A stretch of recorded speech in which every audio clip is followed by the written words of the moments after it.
손익계산서 개정 보겠습니다. 첫 번째가 매출액, 매출원가. 그 중에 매출액. 자, 매출액은 기업의 주된 영업활동에서 발생한 제품 매출, 상품 매출 또는 영업 등의 매출, 이 총 매출액에서 매출 할인, 매출 환입, 매출 애누리를 차감한 금액입니다. 자, 차감 대상인 이 매출 할인, 환입, 애누리가 중요하면 총 매출액에서 빼는 형식으로 보고하시고, 중요하면 총 매출액에서 빼는 형식으로 하거나 주석을 달아주시거나 이렇게 하시래요. 자, 매출액은 업종별로, 부문별로 구분해서 표시할 수 있습니다. 반제품 매출, 부산물 매출, 작업해물 매출, 수출액 이렇게 구분해서 표시하거나 또는 주석으로 기재한다라고 하고 있네요. 자, 그래서 매출액은 총 매출액에서 여기 매출 할인, 환입, 애누리를 차감한 금액이 매출액이에요. 자, 첫 번째 매출 환입 및 애누리 보겠습니다. 자, 매출 환입. 팔았는데 물건이 돌아오는 겁니다. 자, 판매한 상품이나 제품이 반품이 처리가 되는 거야. 문제가 생겼거나 아니면 잘못 시켰거나 이렇게 해서 반품 처리되는 금액을 우리는 매출 환입이라고 해요. 그 다음에 매출 애누리는 판매한 상품이나 제품이 가다가 하자가 생긴 거야. 처음부터 하자가 있었거나 가다 파손됐거나 그래서 결제 금액을 깎는 거예요. 돌아오는 게 아니라 결제 금액만을 깎아주는 것을 매출 애누리라고 하고 개정 과목으로는 합쳐서 매출 환입 및 애누리라고 합니다. 그래서 매출 환입 및 애누리가 생기면 총 매출액에서 차감하는 겁니다. 자, 그 반대가 뭐겠어요? 이제 상대방 매입, 환출 및 애누리 재고자산 편에서 배웠던 얘기예요. 매출 할인 보겠습니다.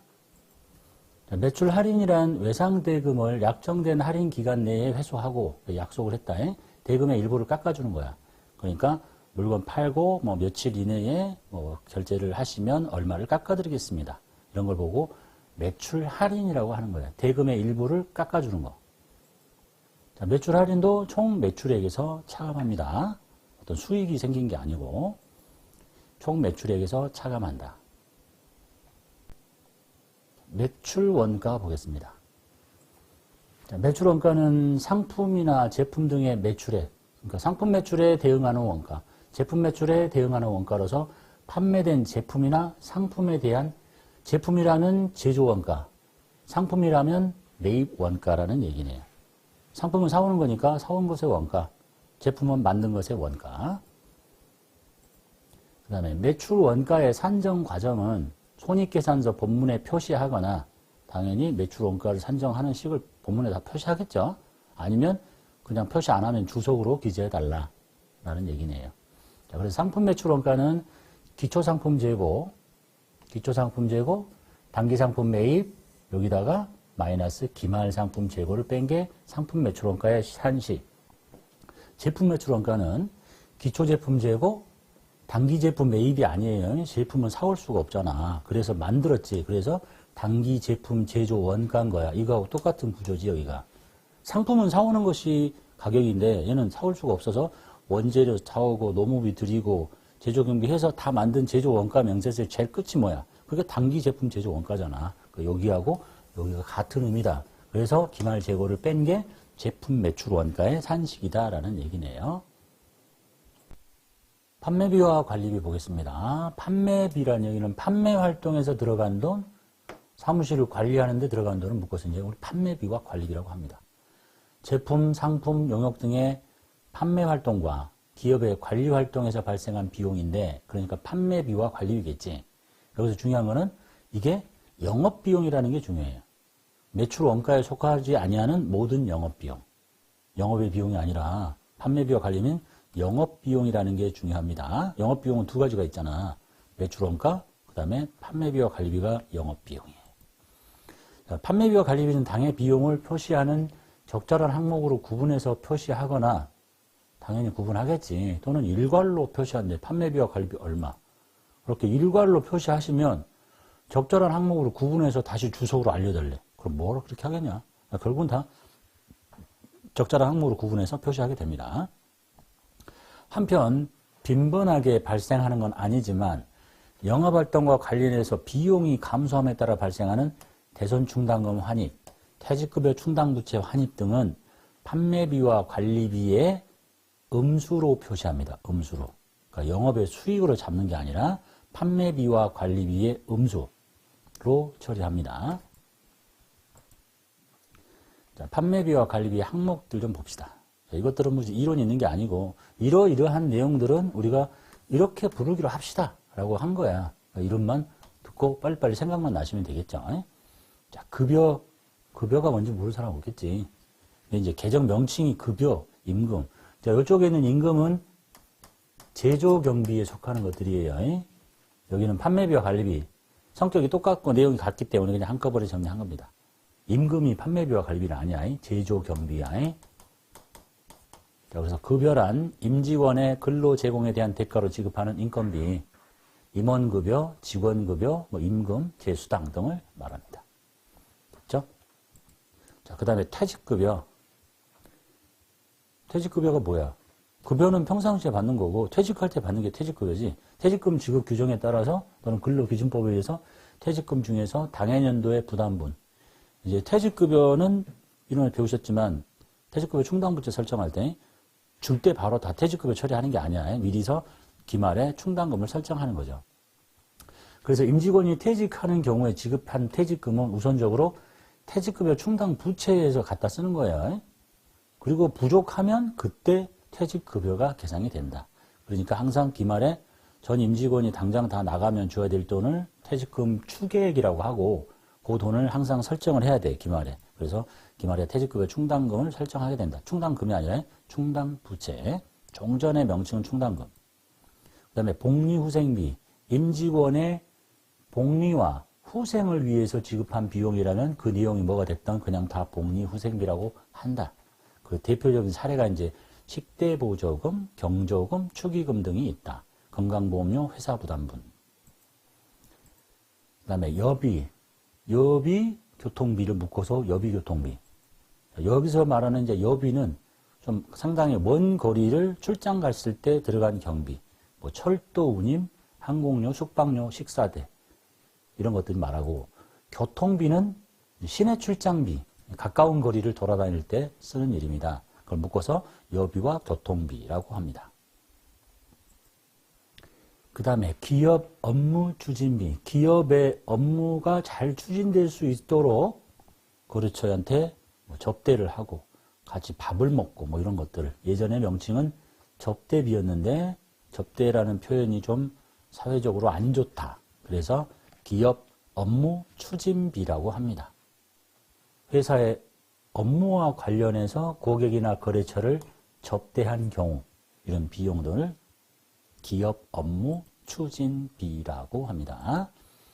일단 통신비, 전화요금이겠죠. 전신전화, 팩시밀리, 우편 등 이런 걸 보고 통신비, 사무실에 핸드폰 요금 이런 것들. 그 다음에 수도 광열비. 여기서 말하는 수도는 수도세, 광은 빛나는 전기세, 열은 추우니까 난방비, 이걸 다 묶어서 수도 광열비. 근데 이제 제조경비 쪽에는 가스 수도료하고 전력비가 따로 구분이 돼 있어요. 왜냐면 공장 쪽에는 전기세가 엄청 크잖아, 금액이. 근데 그냥 수도 광열비 다 묶으면 전기세가 얼마고 가스 수도료가 얼마인지 모르니까 제조경비 쪽에서는 좀 자세하게 구분이 돼 있다라는 얘기입니다. 그 다음에 세금 그리고 공과금을 묶어서 세금과 공과라고 합니다. 자동차세, 주민세, 재산세, 상공회수 회비 등. 일단 세금과 공과금은 세금과 공과금 이렇게 보시면 되겠고. 그 다음에 감가상각비는 유형자산 편에서 배우셨죠? 건물이나 기계장치 이렇게 유형자산이 당해년도에 감가상각, 정액법, 정률법을 통해서 계산된 금액을 감가상각비라고 합니다. 그 다음에 임차료, 뭔가를 빌려다 쓰고 그 대가로 지불하는 거. 대표적인 게 이제 사무실 월세겠죠. 또는 공장의 월세. 또는 컴퓨터나 집기비품을 월 단위로 사서 쓰는 게 아니라 리스에서 쓰는 거. 가장 대표적인 게 사무실의 정수기, 복사기. 사서 쓰는 것도 있겠지만 달달이 돈 내가서 쓰는 거예요. 이런 거 보고 임차료라고 합니다. 그 다음에 수선비, 건물, 부속설비, 집기 비품 등 유형자산을 고장나서 고칠 때 쓰는 이름이 수선비. 자, 그런데 이 수선비 중에서 다 비용 처리하는 게 아니라 자본적 지출에 해당하신다면 그것은 해당 자산의 원가, 자산으로 계산해야 되겠죠. 유형자산 편을 배우셨죠? 그러니까 수익적 지출인 경우에만 수선비, 그렇지 않으면 자산 처리하신다라는 얘기. 그 다음에 보험료, 기업이 소유하고 있는 건물이나 기계장치 등의 유형자산이나 이런 재고자산 등에 대해서 가입한 손해보험인데 불날 걸 대비해서 화재보험, 도난보험 이런 것 등을 보험료라고 합니다. 자, 다만 유형자산이나 재고자산을 구입할 때도 보험료를 낼 수가 있겠죠. 예를 들면 외국에서 수입을 해오는데 해상 운송보험을 가입했다. 왜냐하면 잘못되면 보험을 받아야 되니까. 그런 경우에는 보험료라고 하면 안 되지. 이 자산에 취득하는 과정에서 직접 관련된 원가는 자산의 원가에 되어야 된다는 것만 조심하시면 되겠네요. 그러니까 눈에 보이는 보험료라고 다 보험료는 아니다. 자, 차량을 유지하는 데 들어간 돈. 차량 운반구의 유지비용, 기름값, 주차비, 수리비 이런 것을 차량 유지비라고 하고, 아까 뭔가 유형자산 고장나면 수선비 썼잖아요. 차량이 고장나서 고치면 수선비를 쓰지 않습니다. 자격시험에서. 보다 더 구체적인 항목이 있기 때문에 차량 유지비만을 답으로 한다는 거예요. 실무에서도 그렇게 하는 게 더 낫겠지. 고친다고 해서 다 수선비가 아니라 차를 고칠 때는 차를 유지하는데 고쳐야 쓸 거 아니냐. 그래서 차량 유지비로 하는 게 더 합당합니다. 그 다음에 경상연구개발비. 자, 이제 개발비는 무형자산에서 배우셨어요. 이거는 자산이에요. 무형자산. 근데 이 개발을 하려고 돈을 썼는데 이게 미래 경제적 효입의 유익 가능성이 매우 높고 취득 원가를 신뢰성 있게 측정할 수 있으면 개발비라는 자산을 쓰고, 그렇지 않으면 그냥 즉시 비용 처리합니다. 그 비용이 바로 경상연구개발비라는 뜻이에요. 잘 나오는 이름은 아니고. 그 다음에 운반비. 내가 팔 때 들어가는 운반비. 사올 때 들어가는 운반비는 자산의 원가에 더하는 겁니다. 사오는데 상대방이 운반비를 부담하면 내가 아무런 회계 처리할 필요 없는데, 살 때 내가 운반비를 내야 돼? 재고자산 사오는데? 그럼 자산 원가에 더해야 돼. 내가 내다 팔 때 들어간다? 그러면 운반비야. 그게 곧 판매 활동이니까. 그래서 물건 보내는 택배비가 들었다든지 이런 것들을 우리는 운반비라고 합니다. 자, 그 다음에 임직원의 교육을 위해서 또는 훈련을 시키기 위해서 직무 능력 향상을 위한 교육 및 훈련에 관련된 비용을 교육, 훈련비라고 합니다.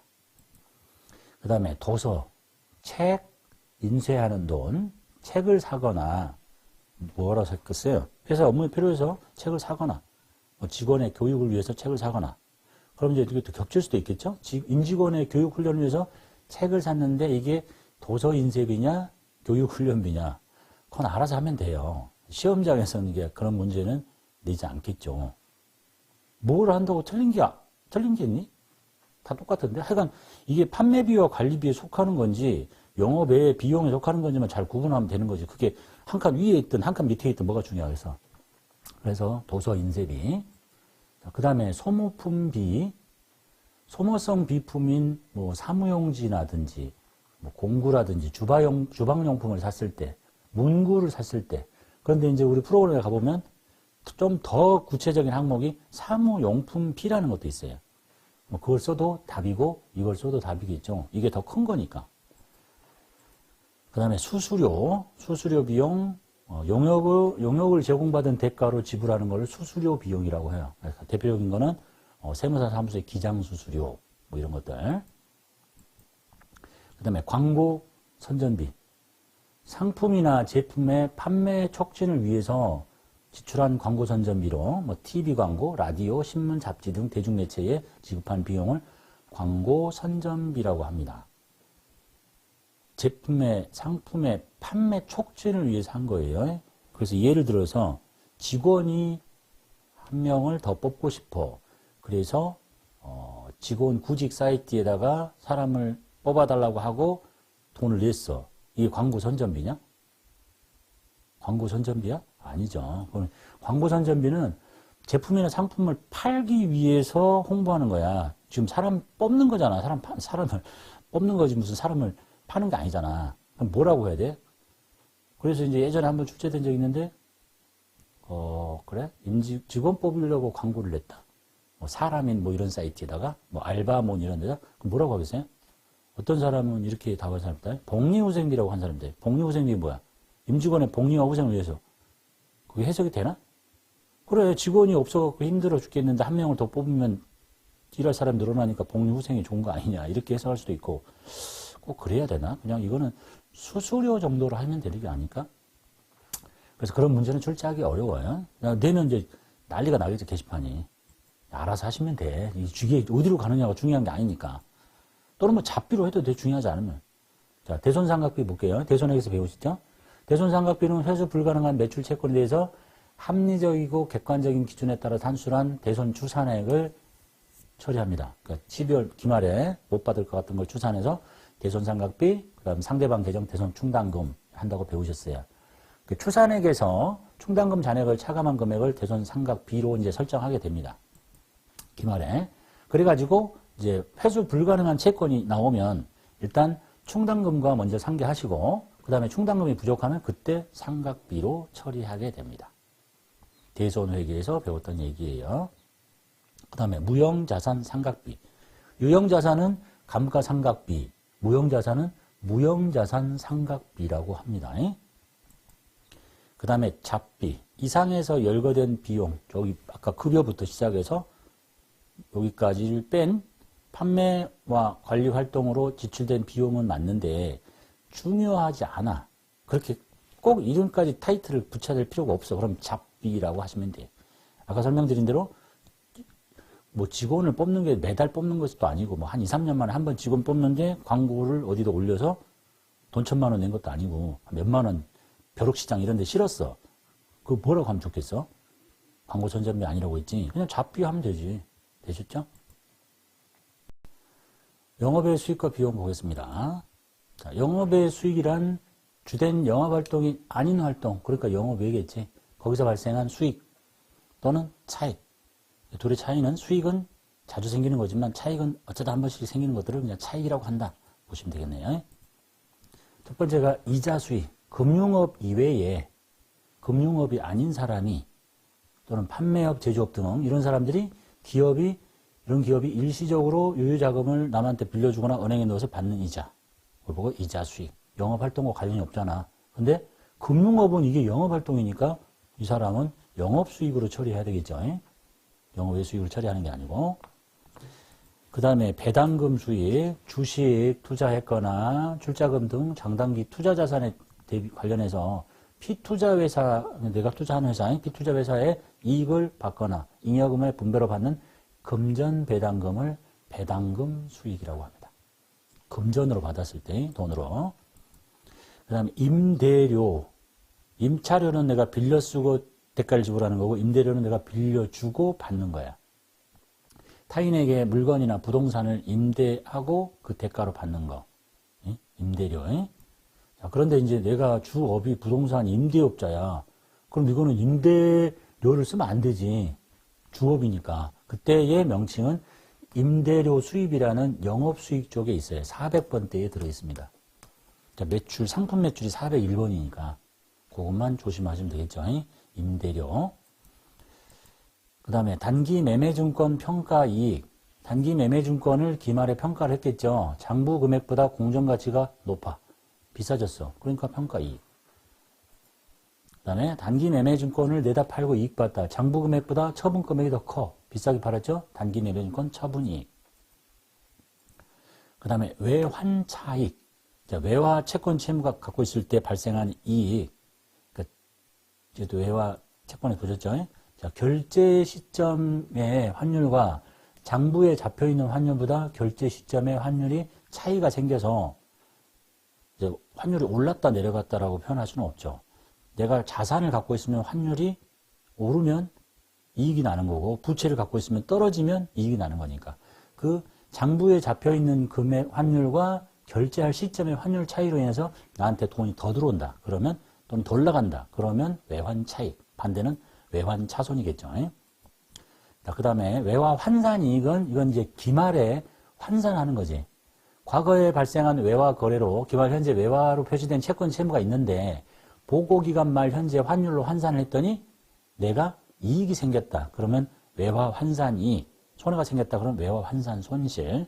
그리고 이것을 결제할 시점에 벌어진 차이는 외환 차익, 외환 차손인 거예요.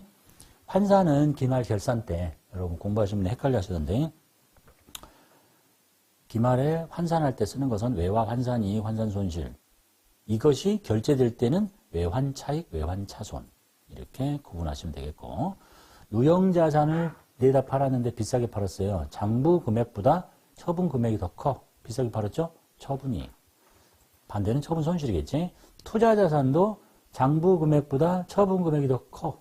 투자자산 처분이익. 자, 이것도 좀 이상하게 생각하는 사람이 있으려나? 왜 얘는 얘처럼 원가 마이너스 감가상각 누계 이렇게 표현 안 할까?